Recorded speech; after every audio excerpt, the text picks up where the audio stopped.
모든 일에는 반드시 처음이라는 순간이 존재합니다. 그 처음은 아주 작고 미세하며 보통은 눈에 잘 띄지 않는 순간일 수 있습니다. 우리는 일상에서 수많은 처음을 맞이하지만 대개는 그것을 대수롭지 않게 여기거나 별 생각 없이 흘려보내곤 합니다. 그러나 바로 그 처음의 순간이 앞으로의 흐름과 결과를 결정짓는 매우 중요한 갈림길이 됩니다. 인생에서 겪는 많은 사건들처럼 분노라는 감정도 마찬가지입니다. 분노는 처음에 아주 작은 불씨와 같습니다. 그 불씨가 어떻게 다뤄지고 관리되느냐에 따라 사그라들 수도 있고 크게 번져서 걷잡을 수 없는 산불로 확산될 수도 있습니다. 이처럼 분노가 처음 내 마음속에서 피어오를 때 우리는 그 감정을 어떻게 다룰지 선택할 수 있는 중요한 기회를 맞이합니다. 하지만 현실은 그렇지 않은 경우가 많습니다. 대부분의 사람들은 그 중요한 순간을 인지하지 못하거나 혹은 그 감정을 외면하고 그냥 지나쳐버립니다. 그 결과 작은 불씨였던 분노는 곧 커져 통제할 수 없는 감정의 소용돌이가 되고 맙니다. 감정을 무시하거나 방치하는 순간 그것은 일시적으로 잠잠해지는 듯 보일 수 있으나 그 감정은 시간이 지남에 따라 점점 쌓이고 심화되어 결국 내 삶과 인격을 지배하는 강력한 힘으로 변해갑니다. 작은 불씨가 눈덩이처럼 커져 결국 산불이 되듯 방치된 분노도 점점 커져 내 정신과 일상에 깊은 상처와 균열을 남깁니다. 분노라는 감정은 그 시작이 미미할지라도 우리 내면을 괴물처럼 변형시키는 불씨가 될 수 있습니다. 그것은 처음에는 일상의 사소한 불쾌함이나 억울한 경험에서 비롯됩니다. 하지만 제대로 인식하지 않고 적절히 다루지 못하면 분노는 점점 커져 나 자신을 완전히 잃어버리는 상황에 이르게 만듭니다. 이 과정은 마치 불씨가 산불로 번지듯 빠르고 무자비하게 진행됩니다. 분노가 내 마음속 깊이 뿌리내리면 그것은 내 행동과 사고, 심지어 관계까지 지배하며 내 존재 자체를 흔들기 시작합니다. 분노는 한번 내 안에 자리 잡으면 쉽게 빠져나가지 않는 악마와 같습니다. 그 감정은 내 일상 속에서 반복적으로 쌓이고 억울함과 불만이 누적되면서 점차 나를 괴롭히는 괴물로 성장합니다. 나는 그 괴물에 갇히고 점점 자신을 조절할 힘을 잃어가며 처음엔 단순했던 불쾌감이 나를 완전히 지배하는 폭력적이고 공격적인 존재로 탈바꿈시킵니다. 그렇게 되면 내 말과 행동은 점점 더 거칠고 파괴적이 되어 주변 사람들에게 상처를 주고 나 자신마저도 돌이킬 수 없는 상태에 빠져버립니다. 그때서야 비로소 우리는 내 안에 괴물이 있다는 사실을 깨닫게 됩니다. 그리고 그 괴물은 결코 외부에서 온 것이 아니라 내 안에 내재한 분노라는 감정에서 자라난 것임을 인정해야 합니다. 우리는 흔히 분노를 외부 상황이나 타인의 문제로만 여기기 쉽습니다. 그러나 분노는 결국 내면에서 자라나는 감정입니다. 그리고 그 감정을 어떻게 다루느냐에 따라 우리는 그 분노에 지배당하는 괴물이 되거나 그것을 건강하게 관리하는 성숙한 사람이 될 수 있습니다.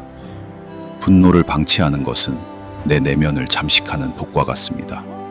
처음에는 작고 사소한 불씨였던 분노가 적절히 다루지 않으면 내 삶과 정신을 위협하는 거대한 괴물로 변해버립니다. 감정이 나를 지배할 때 나는 더 이상 나 자신을 지킬 수 없고 내 말과 행동은 결국 타인에게 상처를 주는 방향으로 흘러갑니다. 이 순간에야 나는 비로소 내 삶의 책임은 나 자신에게 있다는 진실을 받아들이게 됩니다. 분노는 본질적으로 인간적인 감정이며 우리 모두가 자연스럽게 경험하는 감정입니다. 그 감정이 일어날 때 우리는 즉각 그것을 해소하고자 하는 충동을 느끼기도 합니다. 하지만 중요한 것은 그 분노라는 감정을 어떻게 다루느냐 하는 점입니다. 즉각적으로 분노를 표출하고 문제를 해결하려 들면 오히려 더 큰 갈등과 상처가 발생할 수 있습니다. 반면 분노를 잠시 놓아두고 멈추는 시간을 가지면 우리는 그 감정 안에서 더 깊은 의미를 발견하고 새로운 기회와 선택지를 찾아낼 수 있습니다. 분노를 놓아둔다는 것은 감정을 억누르는 것이 아니라 잠시 멈추고 내면의 목소리를 듣는 시간을 갖는 것을 의미합니다. 그 순간 우리는 감정을 객관적으로 바라보고 내 안에서 일어나는 분노를 어떻게 건강하게 다룰지 스스로 선택할 수 있는 기회를 얻습니다. 순간을 참는다는 것은 감정을 억압하는 게 아니라 그 감정을 인지하며 내 자신이 감정에 휘둘리지 않는 연습을 하는 과정입니다. 이것이 바로 감정 조절의 시작이자 더 나은 삶을 위한 첫걸음입니다. 분노가 치밀어 오를 때 즉각 반응하고 싶은 강한 충동이 있지만 그때 잠시 멈추고 내 감정을 살펴보는 여유를 갖는 것은 매우 중요합니다. 이 여유는 내 자신을 조절하는 능력을 길러줍니다. 감정을 억누르려고만 하면 오히려 그것은 더 커지고 나를 괴롭히는 씨앗이 될 수 있습니다. 반대로 잠시 멈춰 그 감정을 객관적으로 바라보면 나는 분노의 뿌리를 더 잘 이해하고 상황을 어떻게 해결할지 다시 생각할 여유를 갖게 됩니다.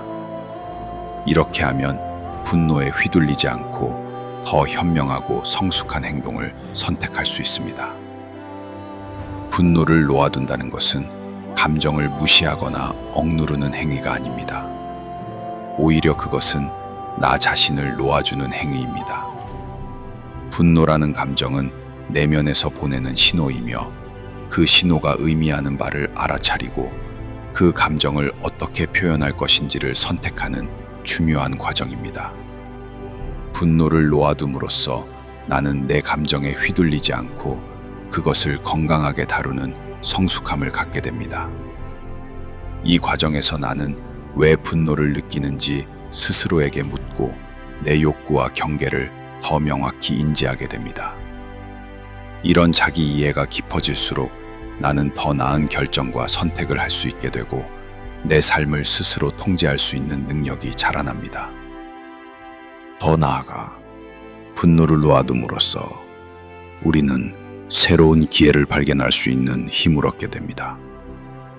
분노는 단순한 부정적 감정이 아니라 우리 삶에 중요한 신호를 보내는 역할을 합니다. 그 신호를 무시하지 않고 건강하게 다루면 어려운 상황에서도 더 나은 해결책을 모색하고 개인적 성장으로 이어질 수 있습니다. 분노가 내 삶을 지배하게 내버려 두지 않고 내가 감정을 통제할 때 나는 더 나은 결과를 만들어낼 수 있습니다. 그 순간 분노를 놓아두는 것은 새로운 가능성의 문을 여는 일이자 나 자신을 더 성숙한 사람으로 변화시키는 계기가 됩니다. 분노를 다루는 기술은 나의 인생을 근본적으로 변화시키는 힘입니다. 분노 자체가 결코 나쁜 감정은 아닙니다. 중요한 것은 분노가 내 안에 솟아났을 때 그 감정을 어떻게 대하는가입니다. 처음 분노가 일어났을 때 그 감정을 어떻게 다루느냐에 따라 내 인생의 방향과 질이 크게 달라질 수 있습니다. 분노를 통제하지 못하면 그것은 나를 괴물처럼 변화시키지만 분노를 건강하게 다루면 그것은 나를 성장시키는 귀한 자양분이 됩니다. 내 감정을 제대로 이해하고 조절하는 법을 배우는 것은 결국 나 자신을 지키는 가장 중요한 방법이며 나아가 괴물이 되는 길을 피하는 지혜입니다. 괴물을 상대하다가 나도 괴물이 되어버린다는 말처럼 분노를 다루는 첫걸음이 바로 내 삶을 지키는 열쇠가 됩니다. 분노와 집착은 우리를 올가매는 무거운 굴레입니다. 그 굴레를 놓아주는 순간 우리는 비로소 자유로워집니다. 분노에 집착하면 내 마음은 끊임없이 요동치고 삶의 질은 점점 떨어지며 인간관계는 깨어집니다. 그러나 분노를 놓아두면 내 안에 평화가 찾아오고 상황을 객관적으로 바라볼 수 있는 힘이 생깁니다. 그때 비로소 우리는 새로운 길을 발견하고 더 나은 기회와 선택을 할 수 있게 됩니다. 우리는 분노를 건강하게 다루는 법을 배워야 하며 그래야만 감정에 휘둘리지 않는 안정된 삶을 살 수 있습니다. 분노와 집착을 놓아두는 것은 더 나은 나, 더 나은 삶으로 나아가는 첫걸음입니다. 그 길 위에서 우리는 성장하고 변화하며 진정한 나 자신을 만날 수 있습니다. 결국 분노를 대하는 태도는 단순한 감정 관리 이상의 의미를 갖습니다. 그것은 자기 자신과의 깊은 대화이자 삶의 본질적인 태도를 바꾸는 교육적 과정입니다. 분노를 건강하게 다루는 방법을 배우는 것은 자기 자신과 세상을 바라보는 눈을 키우는 일이자 나와 타인과의 관계를 더 성숙하고 조화롭게 만드는 중요한 삶의 기술입니다. 이러한 깨달음과 노력이 모여 우리는 더 평화롭고 자유로운 삶을 살아갈 수 있게 되는 것입니다.